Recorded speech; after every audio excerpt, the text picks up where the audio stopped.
খাবার শুধু খিদে মেটায় না, লেগে থাকে জিভে, জয় করে মন। এমনই সুস্বাদু নানা পদ রেঁধে কিংবা মানুষের সামনে সাজিয়ে দিয়ে দীর্ঘদিন ধরে মন জয় করছেন যারা, তেমনই রেস্তোরাঁ এবং খাদ্যশিল্পের সঙ্গে জড়িত থাকা একাধিক গুণী মানুষকে সম্মান জানালো international institute of hotel management এবং দ্য টেলিগ্রাফ। শনিবার আয়োজিত হলো টেলিগ্রাফ ফুড অ্যাওয়ার্ডস 2025।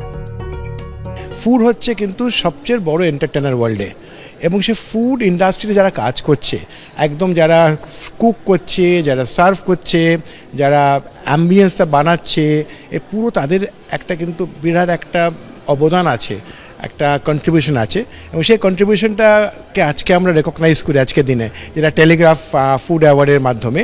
এবং এটা আমার মনে হয় ওদেরকে খুবই মোটিভেট করে, ইন্সপায়ার করে, এবং I wish all the winners big success and congratulations to all the winners. স্বর্ণালী সন্ধ্যায় হল অফ ফেম সম্মানে ভূষিত হন স্পেশালিটি গ্রুপের কর্ণধার Anjan Chattopadhyay. Food and beverage industry is one of the most difficult industries. They work 24/7, 365 days in a year, kono din bondo hoy na. But recognition of this kind gives them a lot of inspiration. এবং দেখুন, at the end of it সবাই চায় recognition হবে, recognized হবে। তো সেইখানে এইরকম একটা প্ল্যাটফর্ম, টেলিগ্রাফ অ্যাওয়ার্ডস, এরা একটা সুন্দরভাবে আমাদের যারা কাজ করেন এবং শেফস আছেন তারা মোটিভেটেড হন। And I think that this is one of the best things which Telegraph has done. উদ্যোক্তারা জানিয়েছেন, এবছর যাদের সম্মান জানানো হয়েছে তাদের বেছে নেওয়ার দায়িত্বে ছিলেন বেশ কয়েকজন বিশিষ্ট মানুষ। তাদের মধ্যেই একজন পরিচালক Aniruddha Roychowdhury. Food for thought বলে একটা ব্যাপার আছে, তো আমাকে যখন ডাকা হয়েছিল খুব আনন্দের সহিত এসেছিলাম।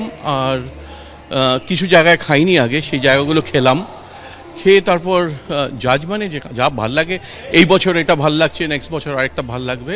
বাট আমরা চেষ্টা করেছি যতটা, ইট ওয়াজ আ ভেরি টাফ কম্পিটিশন, যতটা সঠিকভাবে বলা যায় যেই খাওয়ার সকলের পছন্দ হয়েছে, সকলে খুব ডেমোক্রেটিকভাবে এই অনুষ্ঠানটা হয়েছিল। প্রতিটি খাবারের মধ্যে যেন এক নতুন গল্প লুকিয়ে থাকে, যা আমাদের মনের ভালোবাসা, যত্নের প্রতিফলন। আর প্রতি মুহূর্তে যারা নিরলস প্রচেষ্টার মধ্য দিয়ে অসংখ্য মানুষের মন জয় করে চলেছেন, তাদের কর্নিশ। Aritrik Bhattacharya report, ABP Ananda, Kolkata.